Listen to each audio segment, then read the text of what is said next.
Hi, this is Lucia with The Art of Love. Today I have an email from a guy who met a woman online and proceeded to make a lot of mistakes. So I'm going to go through it and read it and make my comments. And it's another long email, but it's definitely interesting. So get your popcorn and listen up. Hi, Lucia. I met a woman on a dating site, and the more we talked, the more we liked each other. So we decided to go out and have dinner. We sat in the restaurant until the place started closing down, but we agreed that neither one of us wanted the night to end just yet, so we went to a local bar and had drinks for the rest of the night, and we still didn't want the night to end. Uh-oh, here comes trouble. So we ended up staying the night together. We both felt that it just felt right. Yes, well, that's what a drug addict says. Well, it just feels good to do drugs. It just feels good to do coke. It just feels good to do heroin. But that doesn't mean it's good for you. So you can't just go by how you feel. We stayed the night together, and she laid her head upon my chest. And every time we spoke, we looked at each other into each other's eyes, and we could just both feel this strong connection. Well, that is Mother Nature wanting you to bond and wanting you to have sex so that you'll continue the human race. That's all it is at this point. It's not love, and it doesn't mean that she's your soulmate. As morning came, she had to go to work, and I didn't really want her to go, and she didn't want to leave either, but she had to. Yeah, you kind of got to go to work.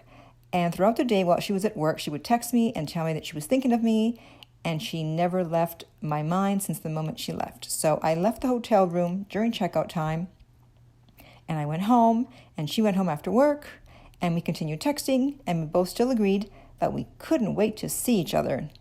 And being that we lived so close, she invited me over for dinner, so I went. And when I got there, she introduced me to a couple of her kids, and she had already explained to me before I got there that she had already discussed it with them, and they were all fine with it. Well, they may be fine with it, but that's not cool. It's irresponsible of her to introduce you to the kids so soon. We weren't paying attention to the time, and before we knew it, it was already close to midnight, and everybody was tired and going to bed, so she invited me to stay the night and said it was okay with the kids. They were all old enough to understand. So in that moment, we all felt comfortable with me being there. And as the next morning came, she had to go to work again. And I asked her if she wanted me to come back and see her that night again after she got off work. And she said, yes, I'd love to. But then she told me if I wanted to, she'd like me to be there and just stay there the whole day. That way I can be there when she got off work. So I stayed. Bad idea. Bad idea. You come across as a beta male. It's like you have nothing going on, nothing else to do. You just can stay at a woman's house that you met the day before. You just stay there all day. No bueno. And we just could not get enough of each other. Yes, because of dopamine, because you just met, because of Mother Nature. That's why. It's like we were inseparable. And I thought I found the greatest girlfriend in the world. And in a few days' time, we both told each other that we were falling and developing strong feelings. She told me she had an ex-boyfriend that she had been with for 4 months, and they had only been apart for 2 weeks. And he continuously blew up her phone day and night with text messages trying to profess his feelings for her, but she caught him cheating and hiding things about his ex-wife, so that's why she dumped him. And she explained to me that I had nothing to worry about, that it was over between the two of them, and that she loved me and wanted to be with me. Famous last words. And by the way, for those of you that don't stay no contact and continue to text your ex, this might be what's happening. They're with someone new, and they're seeing your texts come in, and they probably even show your texts to the new person and say, look at my ex. That's another reason to stay no contact. One day, while she was at work, she sent me a long text message saying that she needed a night for her and the kids so they could talk about some things, and I agreed, and I was fine with that. but my vehicle was at her home and I had rode with her to her house. So she came home on her lunch break to drive me home, and when she got out of the car and kissed me goodbye, I felt a change in her, and I just had a real bad feeling about it. And the next day, she didn't text me as much anymore, so I texted her and asked if everything was okay, and she told me, "Yes, everything is fine. I miss you. I'm thinking about you. I love you. I'm just very busy. That's all." Yeah, no one is busier than the person who is losing interest or who has already lost interest. So naturally, I believed her, but I had that gut feeling that something was just not right. So I got back on that dating site for some reason. I don't know why. But something was telling me to go and look, and it turned out that she had not really deleted her profile as she said she had. And when I got on there, it showed her, as she was texting me on the phone at the same time, that she was online. So I took a screenshot and sent it to her and confronted her about that one little lie about deleting her profile, and she swore to me that she had deleted it and that she even had a confirmation email.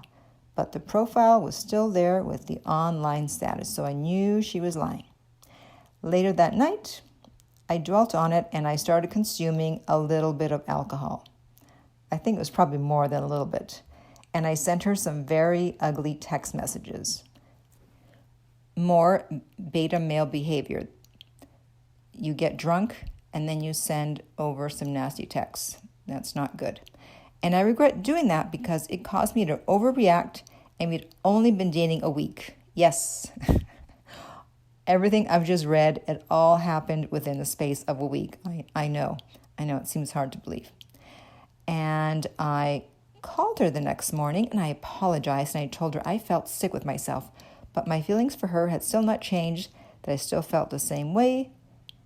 But now for the past 2 weeks, she has not texted me a whole lot, and I noticed on her Facebook profile, she added her ex-boyfriend. Gee, what a surprise. But she hasn't posted much, and she will not give me the answers to my questions. I asked her if she's trying to either work it out with her ex or if she just needed time to think. I was fine with that, and I asked her, "Do you want me to just walk away? Do you want me out of your life? Just tell me, and I'll respect your wishes, and I'll walk away, and you'll never hear from me again." Oh, stop it. You know that's not true. You know you're not walking away, so don't even. You might be lying to yourself, but you can't lie to me. She will not give me a response to that question, so this causes some conflicting thoughts in my own mind. If she wanted me in her life, she would have me in it. But if she didn't want me in her life, she would have deleted me from Facebook, and she would have at least texted me or told me to just go away and leave her alone. But she hasn't done those things. Well, there is actually a third option, and that is she wants to leave you in limbo. She doesn't want to see you, but she totally doesn't want to lose you because she doesn't know if it's going to work out with the ex-boyfriend who lied and cheated, who she has now added back on Facebook. That's probably what's going on. This is almost over, so hang in there if you're listening to this. It gets even more interesting. So a few nights ago, I couldn't stop thinking about her, and I went to a lady friend for some advice, and she told me to tell her that I was on my way to her house, that we needed to talk. Oh, very tricky, your lady friend. But that that will get a response. And indeed, she did reply and say that she wasn't home. So I got in my truck and I went over there anyway with a bottle of wine and a dozen roses for her. And she wasn't home, but I left it with one of the kids and told him to make sure she received them. As the week went on, I couldn't stop thinking about her, so I had another dozen roses delivered to her work with a teddy bear and a handwritten letter. More roses, really? Guys always think sending flowers, sending roses, that's going to do the trick. I just need to send her some flowers, a teddy bear, some wine, and then she'll be interested in me. What makes you think she's going to be interested in you just because you sent her flowers? She might be interested in the flowers, but doesn't mean she's going to be interested in you.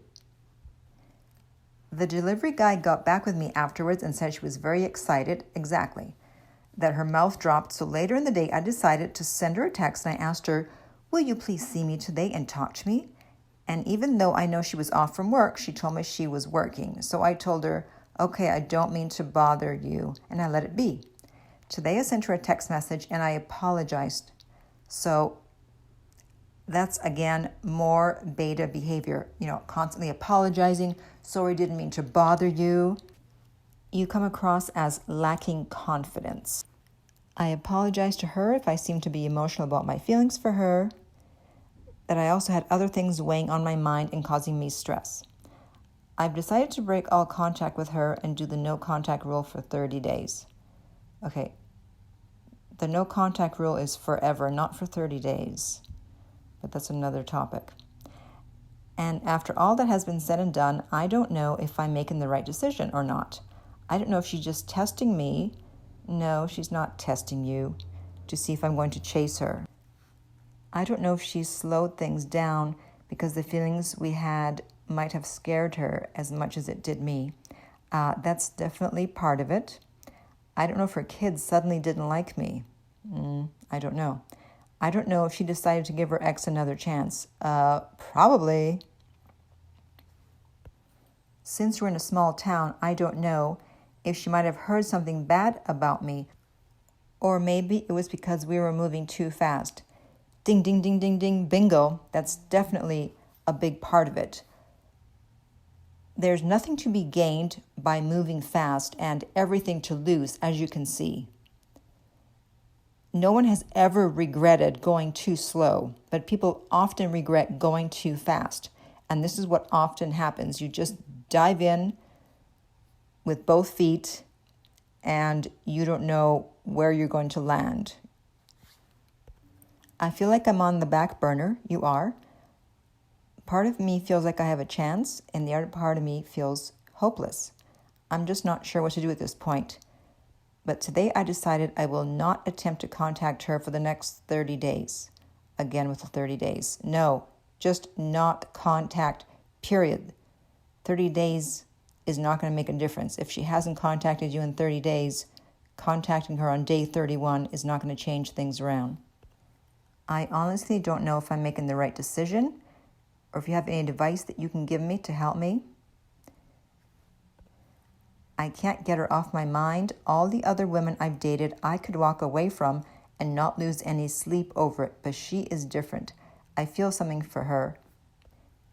And I thought she felt something for me as well. I just don't know what to do.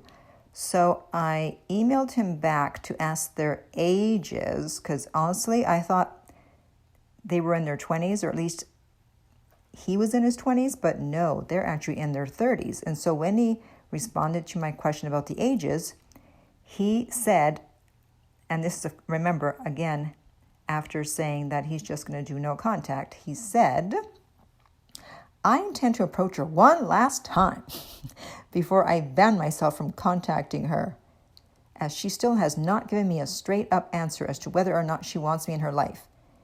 She has given you an answer. It's just not with words. It's with actions, and actions speak louder than words. If she's not responding, then it means she doesn't want you in her life. But you're not seeing that. He goes on, I'm not trying to smother her with my presence, calls, or text or anything. No, but that's exactly what you're doing. And finally, I will not say much to her when I make the flattering delivery myself. I guess it sounds like he's going to deliver more flowers. I don't know. I just need to see that look in her eyes, because when I look in her eyes, I'm going to know how she really feels. Well, that depends on whether she's home and whether she is even going to answer the door or be willing to see you. So you need to just leave her alone. The writing is on the wall. She has shown you through her actions she's not interested. The more you contact her, the more you're going to push her away, the less your chance of getting back with her. Because if it didn't work out with the ex before, it's probably not going to work out. All you have to do is just step back, leave her alone, and she probably would have eventually come to you. But now with all this smothering, which you've done, even though you said you don't want to do it, who knows what's going to happen? You just need to leave her alone. And if she contacts you in the future, you need to keep things slow. Slow them way down and stop rushing, because otherwise you're just going to be rushing to the end of the relationship. So, if anyone has any questions or comments about this or is interested in private coaching, you can contact me at my website, theartoflove.net. If you're listening to this on iTunes, I would appreciate if you would rate and review the podcast. If you're listening on YouTube, please subscribe. And finally, remember that love inspires, empowers, uplifts, and enlightens.